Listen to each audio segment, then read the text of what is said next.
Study IQ IAS, अब तैयारी हुई अफोर्डेबल।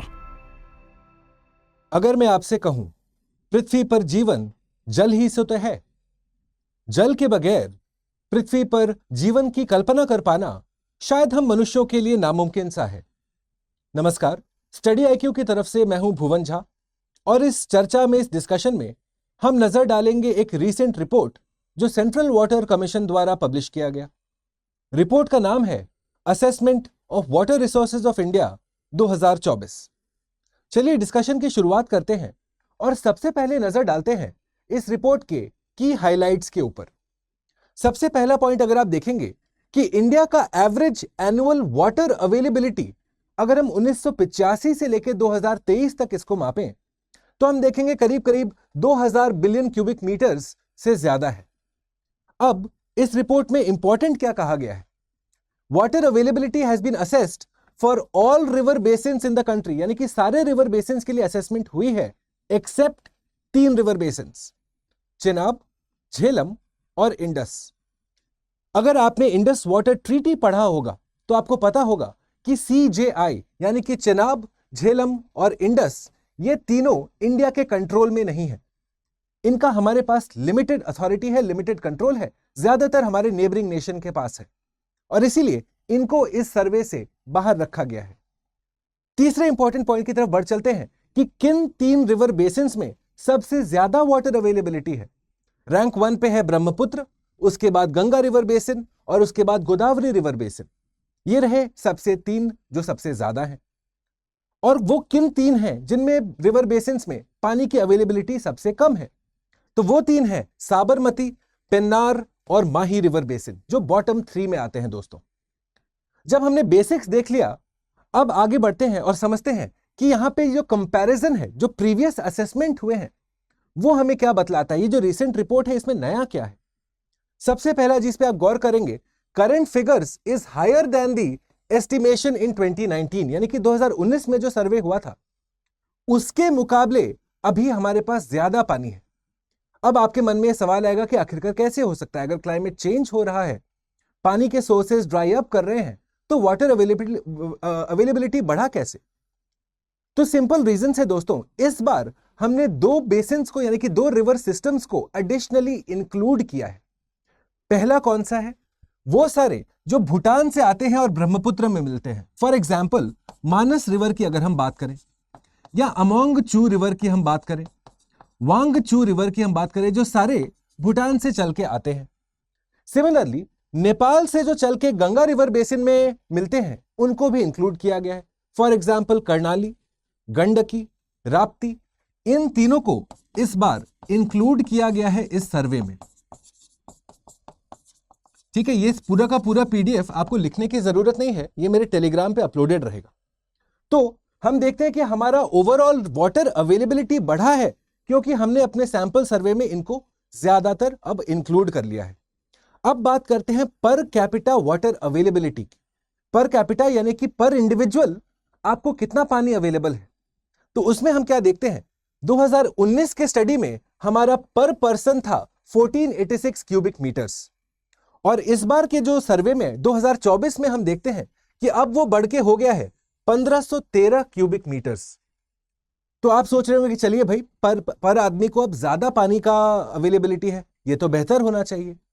पर हम क्या देखते हैं, इन spite of this increase, Bharat को वाटर स्ट्रेस की कैटेगरी में रखा गया है।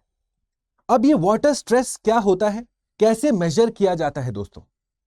तो वाटर स्ट्रेस मेजर करने का सबसे इजीएस्ट तरीका है जब आप फॉलो करते हैं फाल्कन मार्क इंडिकेटर।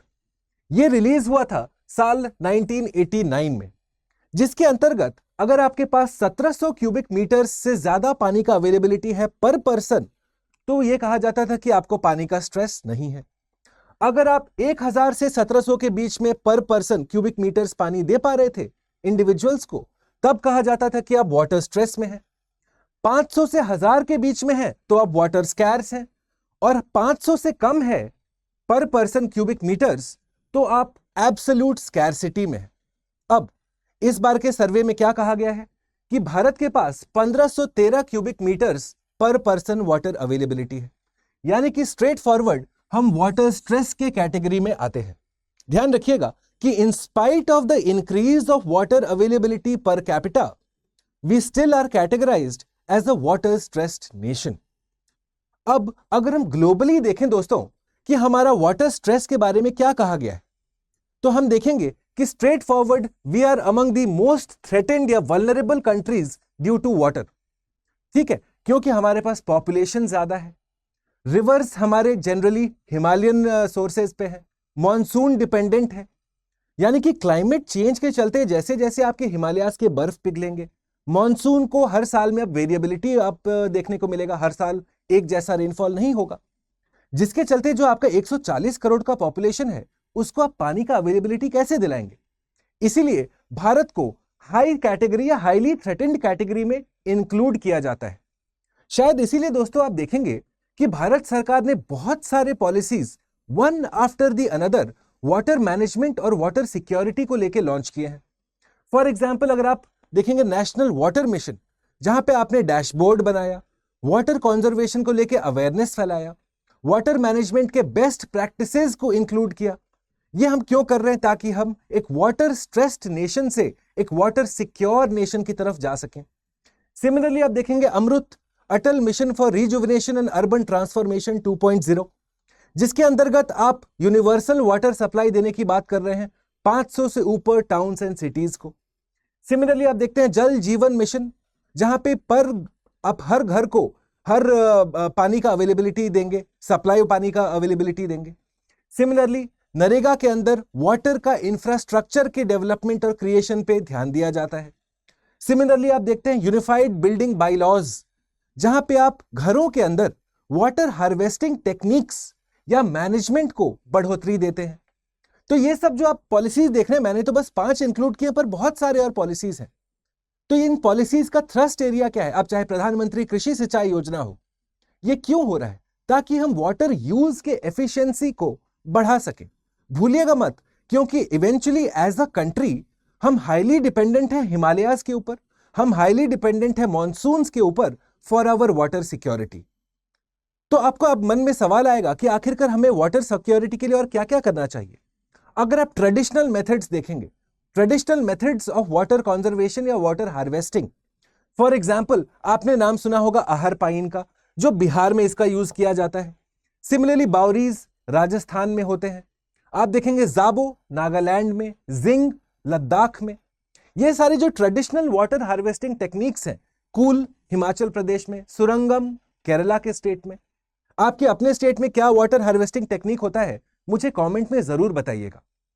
तो क्या जरूरी है कि ये जो हमारे एंशिएंट वाटर हार्वेस्टिंग टेक्निक्स हैं, उनको अब हम अपने अर्बन सिटी प्लानिंग में इंटीग्रेट करें, इंक्लूड करें।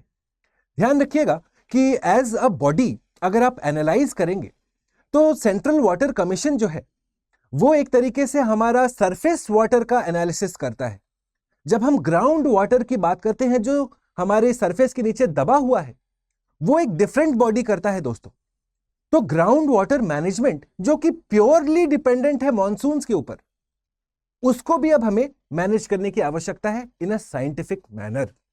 सिमिलरली आप देखेंगे मॉडर्न डे फोकस हमारा और क्या रहना चाहिए अगर हमें इस वाटर क्राइसिस को सॉल्व करना है। सबसे पहला रेन वाटर हार्वेस्टिंग, पर रेन वाटर हार्वेस्टिंग के काफी सारे चैलेंजेस हैं। इसका इंफ्रास्ट्रक्चर एक्सपेंसिव होता है। ये आपके अर्बन प्लानिंग में कैसे इंटीग्रेट करेंगे, जहां पे लोगों को रहने का जगह नहीं है, वाटर हार्वेस्टिंग कैसे होगा? तो इन सब चीजों को आपको ध्यान में रखना पड़ेगा। सिमिलरली आप देखते हैं एक्विफर रिसर्च करना है, जहां पे हम वाटर स्टोरेज को ध्यान दे सकें, पर उसके लिए आपको पता होना चाहिए कि आपका जो ग्राउंड लेवल पे रॉक्स है वो किस तरह का है, क्या वो हार्ड रॉक है या सॉफ्ट रॉक है? क्योंकि अगर हार्ड रॉक है तो आप वाटर स्टोरेज एक्विफर्स नहीं बना पाएंगे। इसीलिए शायद आप देखते हैं कि नॉर्थ ईस्ट ऑफ इंडिया में एक्विफर्स का अवेलेबिलिटी या कॉन्सेंट्रेशन कम है, क्योंकि वो हार्ड रॉक सिस्टम है। तो ये ज्योग्राफिकली हर जगह भी अप्लाई नहीं हो सकता।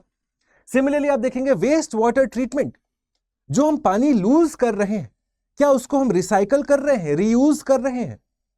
तो उसमें भी आप देखते हैं इंफ्रास्ट्रक्चर एक्सपेंसिव है, पैसे चाहिए आपको। Plus at the end of the day Bharat में वाटर सिक्योरिटी या वाटर मैनेजमेंट को लेके मल्टीपल बॉडीज हैं, मल्टीपल स्टेक होल्डर्स हैं। Too many cooks spoil the broth. इतने सारे स्टेक होल्डर्स हैं कि अकाउंटेबिलिटी मेंटेन कर पाना थोड़ा डिफिकल्ट हो जाता है, ट्रांसपेरेंसी मेंटेन करना डिफिकल्ट हो जाता है। तो आखिरकार क्या आवश्यकता है कि हम going forward central water commission को और सशक्त करें। तो सेंट्रल वाटर कमीशन पे जल्दी से ध्यान देते हैं दोस्तों। ये है एक अटैच्ड ऑफिस। वैसे इसके ओरिजिन के बारे में अगर हम बात करेंगे तो 1945 में इसकी उत्पत्ति हुई थी और इसका रिकमेंडेशन और किसी ने नहीं, डॉक्टर BR अंबेडकर ने दिया था। आज के दिन अगर हम देखें तो it functions as an attached office of the ministry of Jal Shakti. अगर हम स्टैट्यूटरी या नॉन स्टैट्यूटरी की बात करें तो यह कहा जाता है कि it is a statutory advisory body. ठीक है, आगे देखते हैं इसके बारे में। It run schemes for control of water resources. पर किस तरह के वाटर रिसोर्सेज? जो हमारे सरफेस वाटर रिसोर्सेज है, जो हमारे सतह के ऊपर है। और इसीलिए आप देखेंगे कि जब हम डिजास्टर मैनेजमेंट की बात करते हैं तो जो फ्लडिंग का फोरकास्ट होता है, बाढ़ का फोरकास्ट होता है, वो सेंट्रल वाटर कमीशन देता है, जिसने ये रिसेंट रिपोर्ट पब्लिश किया है। अगर हम ग्राउंड वाटर की बात करें दोस्तों, that is handled by the central ground water board, जो मिनिस्ट्री ऑफ जल शक्ति के अंदर ही आता है, एक और ऑर्गेनाइजेशन है। तो ये रहा end to end discussion of the assessment of water resources in India report 2024, जो सेंट्रल वाटर कमीशन ने रिलीज किया था। आई होप ये डिस्कशन आप समझ पाए, सीख पाए। Please do consider leaving a like and a comment. जाने से पहले मैं बतला दूं, इस डिस्कशन से रिलेटेड ये क्वेश्चन आप जरूर आंसर करने की कोशिश करेंगे और इसका आंसर आप छोड़ेंगे नीचे कमेंट बॉक्स में। चलिए सवाल के ऊपर नजर डालते हैं। According to the Falkenmark indicator, a region is classified as experiencing absolute water scarcity जब पर कैपिटा वाटर अवेलेबिलिटी इनमें से कौन सा होता है? ठीक है, अगर आपने डिस्कशन को ध्यान से देखा होगा तो आपको पता होगा इसका answer. Right, please leave your answers in the comment box below. Right, इस डिस्कशन का पूरा PDF आपके लिए अपलोडेड रहेगा मेरे टेलीग्राम चैनल पे। टेलीग्राम चैनल का नाम है भुवन स्टडी IQ। ये स्कैन करेंगे तो आप वहां डायरेक्टली पहुंच जाएंगे। इस डिस्कशन से रिलेटेड आपको कोई भी डाउट हो दोस्तों, any doubts, any suggestion, any problems या इस तरह के और कॉन्सेप्ट्स अगर आप सीखना और समझना चाहते हैं, प्लीज जुड़िए सीधा मेरे साथ मेरे इंस्टाग्राम हैंडल पे।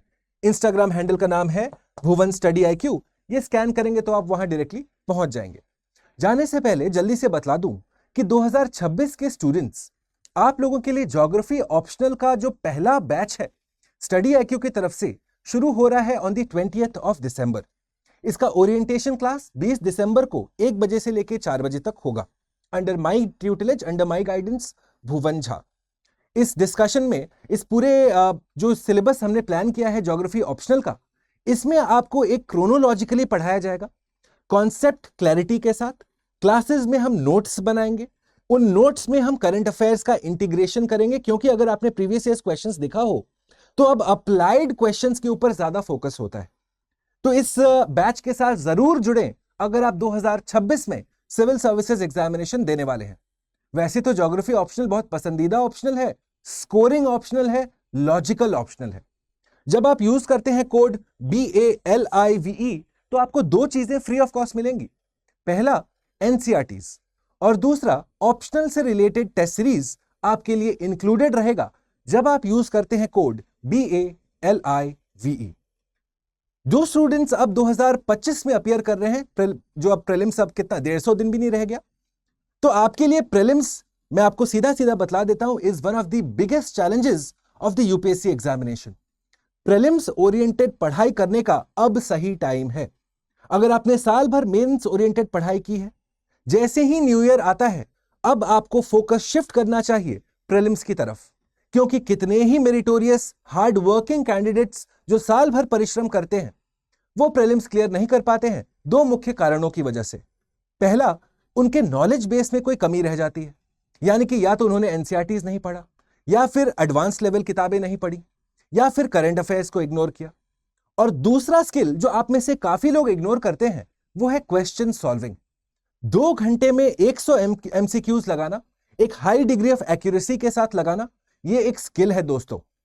और ये दोनों चीज, नॉलेज बेस और क्वेश्चन सॉल्विंग, ये पूरा का पूरा फोकस हम बना के रखते हैं स्टडी IQ के success in prelims plus programme के अंदर, जहां पे आपको बेसिक से लेके advance level concepts plus current affairs का इंटीग्रेशन और हर क्लास के बाद 50 टॉपिकल मल्टीपल चॉइस क्वेश्चंस दिया जाता है, ताकि प्रीलिम्स में जो 2 क्वालिटीज आपके चेक होते हैं, टेस्ट होते हैं, उन पे आप साइड बाय साइड काम कर सकें। इनके बैचेस बहुत जल्दी शुरू हो रहे हैं। इन बैचेस में हम ज्योग्राफी, एनवायरमेंट के क्लासेस के लिए रिस्पॉन्सिबल रहेंगे। मेरे साथी फैकल्टी अपने अपने सब्जेक्ट्स आपके लिए कंसिडर करेंगे। जुड़ने के लिए आज ही जाएं स्टडी IQ के वेबसाइट और साइन अप कीजिए यूजिंग द कोड BALIVE। इनके डिटेल्स मैंने अपने टेलीग्राम चैनल पे भी शेयर करके रखे हैं। टेलीग्राम चैनल का नाम याद दिला दूं, है भुवन स्टडी IQ। जाने से पहले वंस अगेन, अगर आप ज्योग्राफी ऑप्शनल के लिए जुड़ रहे हैं या फिर SIP प्लस प्रोग्राम के लिए जुड़ रहे हैं या फिर स्टडी IQ का किसी भी प्रोग्राम, कोई भी कोर्स, कोई भी टेस्ट सीरीज, कोई भी ऑप्शनल या कोई भी किताब लेते हैं, मैक्सिमम डिस्काउंट आपको तभी मिलेगा जब आप यूज करते हैं special discount coupon code BALIVE। On that note, thanks for watching. मैं बहुत जल्दी मिलूंगा आपको मेरे अगले प्रेजेंटेशन के साथ। तब तक के लिए नमस्कार। स्टडी IQ IAS, अब तैयारी हुई अफोर्डेबल।